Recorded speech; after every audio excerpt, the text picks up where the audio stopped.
جس نے علی کو برا بھلا کہا اس نے مجھے برا بھلا کہا۔ یہ میرے آقا کی حدیث مبارکہ ہے۔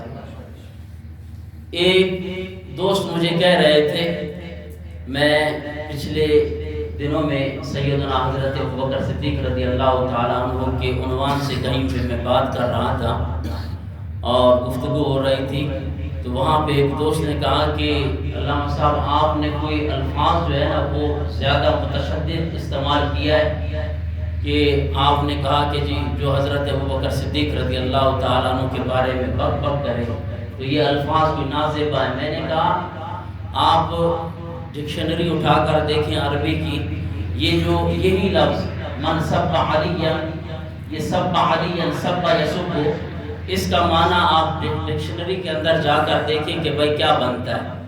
تو ایسی بات نہیں ہے، جو حضور نبی کریم صلی اللہ تعالی علیہ وسلم نے ارشاد فرما دیا کہ جو برا بھلا کہے، گالی دے، یہ تمام آپ کو یہ معنی ملیں گے۔ تو ہمارے عرف عام کے اندر بھی گالی کو بک بک کہا جاتا ہے، اور اس سے بڑا تہذیب والا میرے خیال میں اور کوئی لفظ تو نہیں بولا جا سکتا کہ بجائے اس کے کہ میں کہوں کہ جی وہ گالیاں گلوچ یا اس طرح کی جو ہے نا وہ نہ کرے۔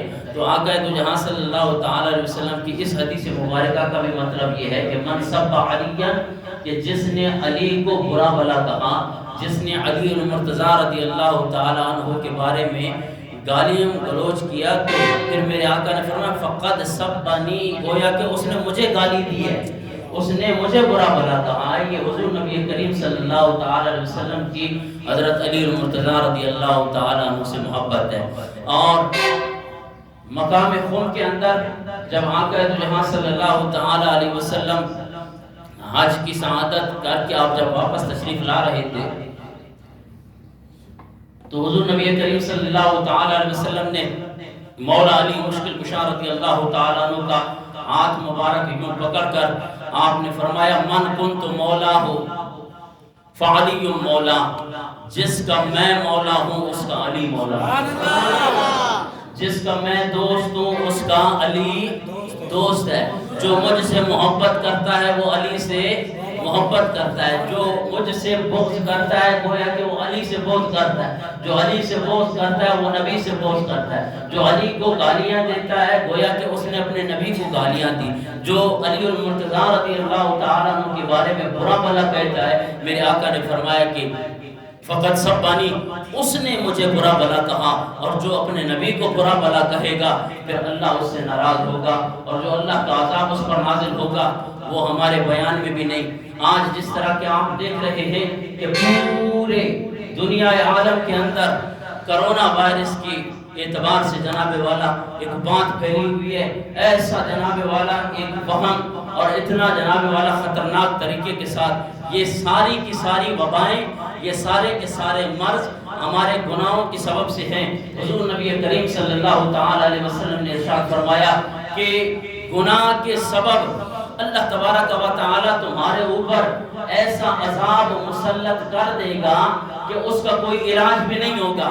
آج جناب کرونا وائرس کی جناب تحقیق ہو رہی ہے کہ اس کا علاج کیسے کیا جائے، تو جناب اگر ہمارے خواہ مسلمان ہوں ان سے تو ہمیں کوئی گلا بھی نہیں ہے، یہود و نصارہ سے ہیں جو وہ اسلام کے دشمن، ہمارے نبی کے دشمن، تو جناب ان پر جو وبائیں آئیں وہ، لیکن ہمارے مسلمان کیوں جناب والا افسردہ اور ہمارے مسلمان کیوں پریشان ہیں؟ اس لیے کہ آج ہمارے دلوں میں حضور نبی کریم صلی اللہ تعالی علیہ وسلم کی محبت نہیں رہی۔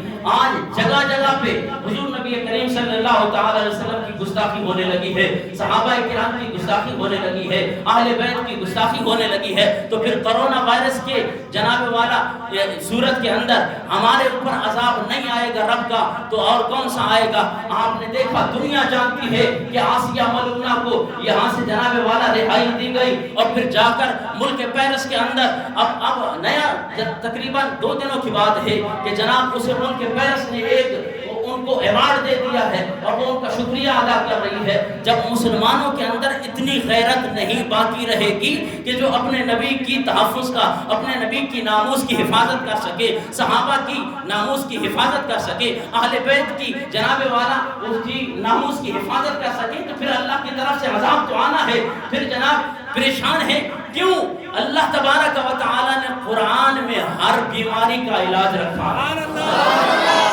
جب ہمارا مسلمان قرآن سے دور ہو گیا تو اللہ کا عذاب تو آنا ہے، اسلام سے دوری، آقا کی محبت سے دوری، صحابہ کی محبت سے دوری، اور جناب والا جب ان مرض میں مبتلا ہوگا تو خالق کائنات کے کوئی نہ کوئی کسی بھی سبب سے اللہ تبارک و تعالی ان کے عذاب کے اندر ان کو ملوث کر دے گا۔ اب وہ حضور نبی کریم صلی اللہ تعالی علیہ وسلم کی حدیث مبارکہ کہ ان اعمال بد کی وجہ سے اللہ تبارک و تعالی آج مسلمان کون سا ایسا عمل ہے، کون سا ایسا بد عمل ہے جسے مسلمان نہیں کرتا؟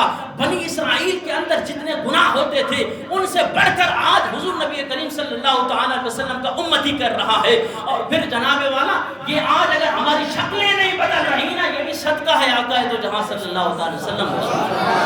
اور پھر جس کے صدقے میں ہمارے چہرے جناب والا انسانوں کی صورت میں ہیں، آج ان کے بارے میں بک بک کرنے لگ جائیں اور ان کے صحابہ کے بارے میں، حضور نبی کریم صلی اللہ علیہ وسلم کے اہل بیت میں ہم اپنی حیثیت کو دیکھیں کہ ہماری حیثیت کیا ہے، ہمارا ایمان کتنا ہے۔ صحابہ کا ایمان دیکھیں کہ حضور نبی کریم صلی اللہ تعالی علیہ وسلم پر اپنی جانیں نچھاور کرنے کے لیے تیار ہے، اور حضور نبی کریم صلی اللہ تعالی علیہ وسلم کی کوئی ایک گستاخی بھی سننے کو تیار نہیں ہے۔ آج مسلمانوں کو کیا ہو گیا ہے کہ جناب والا فاٹ کی صورت میں اگر حضور نبی کریم صلی اللہ تعالی علیہ وسلم کی گستاخی ہو جاتی ہے، ہمارے مسلمان کو ٹس سے مس نہیں ہوتا۔ اب جب وبا آئی ہے جناب والا مسلمان تو مسلمانوں کے بچے، مشرکین، کفار، یہود و نصارہ سارے پریشان ہیں، اور اس کے سبب سے آپ نے بھی دیکھا ہوگا سوشل میڈیا کے اندر جناب والا سعودیہ نے بھی پابندی لگا دی کہ جناب کورونا وائرس کی وجہ سے جتنے بھی معتمرین حضرات ہیں ان کے پاسپورٹ وغیرہ، ان کے ویزے وغیرہ بند کر دو، اور جو جہاں گئے اور انہی مسلمانوں کو دوبارہ لایا گیا۔ اب ہم اپنا جائزہ لے لیں کہ آخر یہ مصیبت، یہ گناہ، یہ بیماری آئی کیوں ہے، کس سبب سے آئی ہے؟ یہی سبب ہے کہ آقا جہاں صلی اللہ تعالی علیہ وسلم نے ارشاد فرمایا کہ اتنے گناہ کرو گے، ان گناہوں کے سبب اللہ تبارک و تعالی تمہارے اوپر ایسا عذاب لائے گا کہ جس کا علاج بھی کوئی ممکن نہیں ہوگا۔ آج پریشان ہے کہ جناب کورونا وائرس کا علاج کیسے کیا جائے؟ اس کا علاج بھی قرآن پاک کے اندر موجود ہے، لیکن مسلمان اس پر عمل کریں نا۔ مسلمان تو جی قرآن پاک سے کوسوں دور ہے۔ ایک وظیفہ میں آپ کے حوالے کر رہا ہوں، ابو داؤد شریف کی حدیث مبارکہ ہے، میرے آقا نے ارشاد فرمایا کہ صبح و شام 3 مرتبہ جو یہ دعا پڑھتا ہے، یہ کورونا وائرس کیا ہے، خدا کی قسم اپنے نبی کی اس فرمان کو سن لو۔ میرے آقا نے فرمایا صبح و شام جو اس دعا کو پڑھتا ہے اللہ تبارک و تعالی اسے ہر عذاب سے عافیت عطا فرماتا ہے۔ یہ کورونا وائرس کا علاج ہے، یہ دعا یاد کر لیں اور قرآن پڑھا کریں۔ قرآن میں خالق کائنات نے ارشاد فرمایا وَنُنَزِّلُ مِنَ الْقُرْآنِ مَا هُوَ شِفَاءٌ، قرآن تو مومنین کے لیے شفا ہے۔ پھر مومن کیوں ڈرتا ہے؟ یہ کورونا وائرس ہے کیا؟ اور بھائی جو قرآن سے منسلک ہے، جو اپنے نبی کے فرمان سے منسلک ہے، اس کو کورونا وائرس کی کوئی فکر نہیں ہے۔ اللہ اکبر کبیرہ، میرے آقا نے ارشاد فرمایا یہ دعا پڑھ لیں، اللہم عافنی فی بدنی، مولا مجھے عافیت دے میرے بدن کے اندر، اللہم عافنی فی سمعی، مولا میری سماعت کے اندر عافیت دے دے، میرے کانوں میں۔ آج جناب مولا اوپر ناک کے اوپر اس کے چڑھانے کے لیے وہ اس کا بھی ماسک وغیرہ اس کی بھی کمی ہو گئی ہے جناب۔ یہ ہمارے پاکستان مسلمانوں کا حال ہے۔ آپ کو چاہیے، آپ کے اندر وہ جذبہ ہونا چاہیے، آپ مفت تقسیم کریں۔ اللہ تعالیٰ نے ہر مسلمان کو جو جتنی صلاحیت دی ہے، جتنی حیثیت دی ہے، تو آقا دو جہاں صلی اللہ تعالی علیہ وسلم نے ارشاد فرمایا یہ دعا مانگے، اللہم عافنی فی بدنی، اللہم عافنی فی سمعی، اللہم عافنی فی بصری، لا الہ الا انت۔ سبحان اللہ۔ یہ دعا صبح و شام 3 مرتبہ جو پڑھتا ہے اللہ تبارک و تعالی اسے کورونا وائرس سے محفوظ فرمائے گا۔ اللہ اکبر کبیرہ۔ میں بات کر رہا تھا کہ میرے آقا نے ارشاد فرمایا کہ جو حضرت علی المرتضی رضی اللہ تعالی عنہ کو برا بھلا کہے گا فقط سب بنی، گویا کہ اس نے مجھے برا بھلا کہا ہے۔ آئیے علی المرتضی رضی اللہ تعالی عنہ کی وہ شان ہے کہ حضرت علی المرتضیٰ رضی اللہ تعالیٰ عنہ کی شان میں 300 آیات بینات نازل ہوئی ہے۔ سبحان اللہ۔ قرآن علی کے ساتھ ہے اور علی قرآن کے ساتھ ہے۔ اندازہ لگا سکتے ہیں کہ جن کی شان میں اللہ تبارک و تعالی 300 آیات نازل کر دے تو اس صحابی کی شان کیا ہوگی۔ آئیے جو خطبے کے اندر میں نے آیہ مبارکہ تلاوت کی ہے، 29واں پارہ ہے، سورہ دہر ہے، آیت نمبر 8 ہے، اور یہ آیہ مبارکہ بھی حضرت علی المرتضیٰ رضی اللہ تعالیٰ عنہ کی شان میں نازل ہے۔ وَيُطْعِمُونَ الطَّعَامَ عَلَى حُبِّهِ مِسْكِينًا وَيَتِيمًا وَأَسِيرًا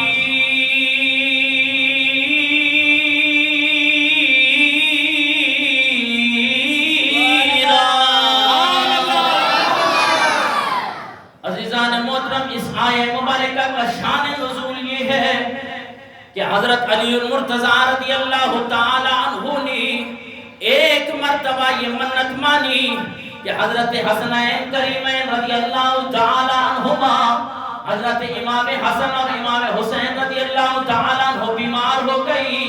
حضرت علی المرتضیٰ رضی اللہ تعالی عنہ نے اللہ کی بارگاہ میں التجا کی، یہ منت مانی، مولا میرے یہ دونوں صاحبزادے ٹھیک ہو جائیں، میں تیری رضا کے لیے 3 روزے رکھوں گا۔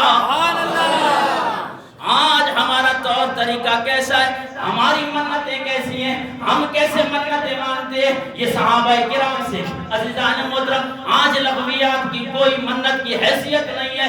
اگر ماننی ہے تو اس طرح شرعی حساب سے مانے کہ علی المرتضیٰ رضی اللہ تعالیٰ عنہ نے یہ منت مانی، مولا یہ میرے دونوں لخت جگر ٹھیک ہو جائے، میں تیری رضا کے لیے 3 روزے رکھوں گا۔ اللہ اکبر کبیرہ، منت مانی، امام حسنین کریمین رضی اللہ تعالیٰ عنہما دونوں ٹھیک ہو گئے۔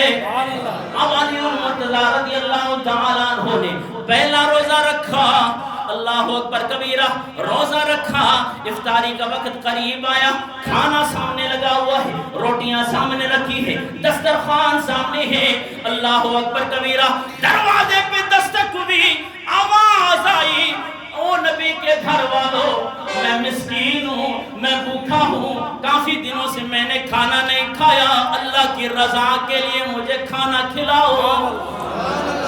اللہ اکبر کبیرہ، مولا علی مشکل کشا رضی اللہ تعالیٰ عنہ نے جب اس کی ندا سنی، جب یہ آواز سنی، آپ نے بی بی فاطمہ الزہرا رضی اللہ تعالیٰ عنہ کو کہا میری ساری روٹیاں اس فقیر کو، اس مسکین کو دے دو کیونکہ وہ بھوکا ہے۔ اللہ اکبر کبیرہ، افطار کا ٹائم ہے، بی بی صاحبہ نے اپنی بھی روٹیاں دے دی، حسنین کریمین کیونکہ یہ لجپال گھرانہ ہے، حسنین کریمین عرض کرتے ہیں امی جان ہماری روٹیاں بھی اس مسکین کو کھلا دو۔ اور سارا دسترخوان اس مسکین کے سامنے لایا گیا، اسے دے دیا گیا۔ اب جناب والا اس نبی کے گھرانے نے صرف پانی پی کے روزے کا افطار کیا۔ دوسرا دن آیا، حضرت علی المرتضیٰ رضی اللہ تعالیٰ عنہ نے جناب والا روزہ رکھا، افطار کا وقت آیا، دروازے پہ دستک ہوئی، آواز دینے والے نے یہ آواز دی میں یتیم بچہ ہوں۔ حضرت علی المرتضیٰ رضی اللہ تعالیٰ عنہ نے اس یتیم کی جب آواز سنی، آپ کا دل بے قرار ہو گیا، کہا میں بھوکا ہوں۔ اللہ اکبر کبیرہ، علی المرتضیٰ رضی اللہ تعالیٰ عنہ نے فرمایا یہ روٹیاں بھی اٹھا کر اس یتیم کو دو۔ بی بی فاطمہ الزہرا نے اپنا کھانا بھی دیا، حسنین کریمین نے اپنا کھانا دیا۔ اب یہ آل نبی حضور کی آل آج دوسرا دن ہے، پانی کے اوپر افطار کر رہی ہے۔ اللہ اکبر کبیرہ، جب تیسرا دن آیا، حضرت علی المرتضیٰ رضی اللہ تعالیٰ عنہ کی وہ منت کہ مولا میرے یہ بچے، یہ میرے لخت جگر ٹھیک ہو جائے تو میں 3 روزے رکھوں گا۔ اب تیسرا روزہ ہے، 2 روزے حضرت علی المرتضیٰ رضی اللہ تعالیٰ عنہ نے افطار کیا تو پانی کے ساتھ کیا۔ تیسرا دن آیا، دروازے پہ دستک ہوئی، جناب والا دسترخوان لگا ہوا ہے، افطار کا ٹائم ہے، عین افطار کے ٹائم پہ دروازے پہ دستک ہوئی اور کہنے والے نے یہ کہا، اے نبی کے گھرانے والوں، میں ایک قیدی ہوں، میں ایک اسیر ہوں، مجھے اپنے گھر سے کوئی کھانا کھلاؤ۔ اللہ اکبر کبیرہ۔ تیسرا دن ہے، حضرت علی المرتضی رضی اللہ تعالیٰ عنہ نے فرمایا، اے میری وفادار بیوی، اٹھا یہ سارا کھانا اس جناب والا اسیر کو، اس قیدی کو کھلا دو۔ اللہ اکبر کبیرہ۔ اہل بیت کا یہ تیسرے دن کا کھانا بھی حضرت علی بی بی فاطمہ الزہرا رضی اللہ تعالیٰ عنہ نے اس جناب والا اسیر کو پیش کر دیا۔ اب چوتھا دن آیا، حضرت علی المرتضی رضی اللہ تعالیٰ عنہ صبح کی نماز کے لیے جانے لگی۔ یہ آیے مبارکہ نازل ہو گئی کہ خالق کائنات نے ارشاد فرمایا، وَيُطْعِمُونَ الطَّعَامَ عَلَى حُبِّهِ مِسْكِينًا وَيَتِيمًا وَأَسِيرًا۔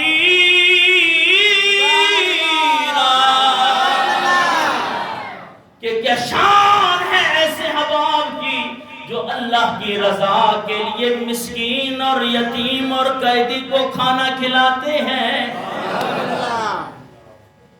کیونکہ قرآن علی کے ساتھ، علی قرآن کے ساتھ۔ اب مولا علی کی شان بھی یہ نازل ہو گئی کہ علی وہ ہستی ہے جو اللہ کی محبت میں علی حبہ وَيُطْعِمُونَ الطَّعَامَ عَلَى حُبِّهِ، اللہ کی محبت میں، اللہ کی رضا کے لیے وہ کھانا کھلاتے ہیں مسکینوں کو، کھانا کھلاتے ہیں یتیموں کو، کھانا کھلاتے ہیں قیدیوں کو۔ اللہ اکبر کبیرہ۔ اگر میں اس طرح قرآن پاک کی بہت ساری آیات بینات حضرت علی المرتضی رضی اللہ تعالیٰ عنہ کی آپ احباب کے سامنے بیان کرنے لگوں تو اس کے لیے بہت وقت درکار ہے۔ آئیے بس ایک آیہ مبارکہ ایک اور حضرت علی المرتضی رضی اللہ تعالیٰ عنہ کی شان میں، کہ آپ سے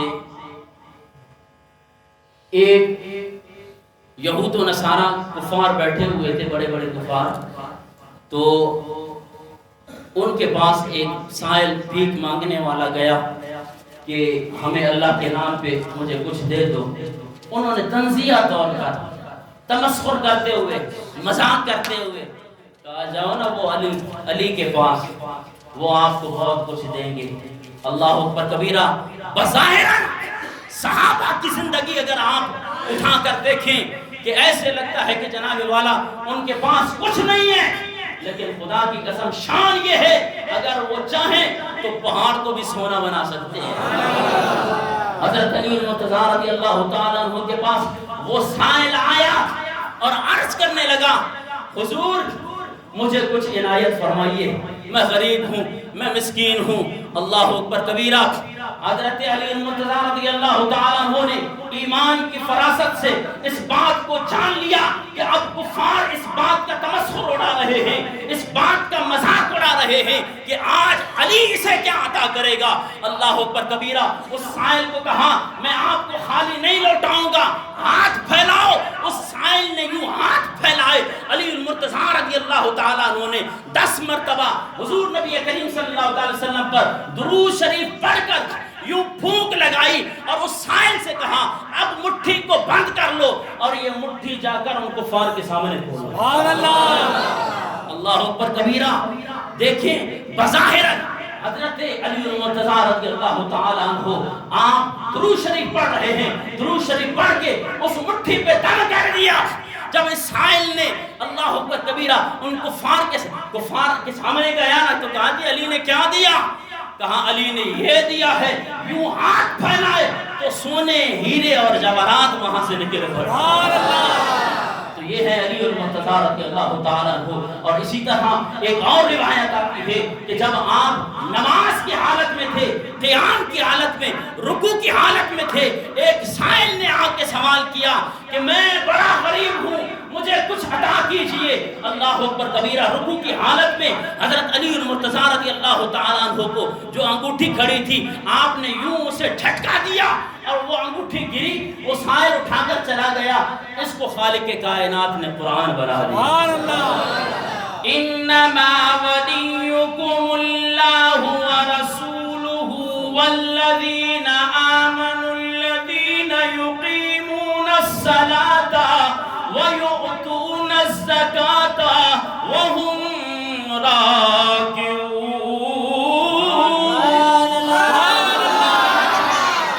اللہ بھی تمہارا ولی اور اللہ کا رسول بھی تمہارا ولی، والذین آمنوا اور ایمان والے بھی تمہارے ولی، وہ ایمان والے الذین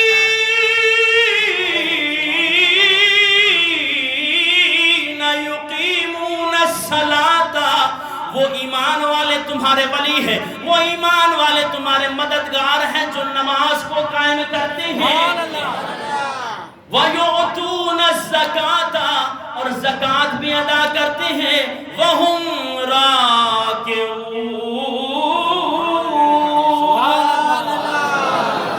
رکوع کی حالت میں اب کیونکہ یہ واقعہ علی المرتضیٰ رضی اللہ تعالیٰ عنہ کے ساتھ پیش آیا اور آپ نے اللہ کی رضا کے لیے اس سائل کو انگوٹھی دے دی، اللہ تبارک و تعالیٰ نے علی المرتضیٰ کی شان میں قرآن میں یہ آیت نازل کی۔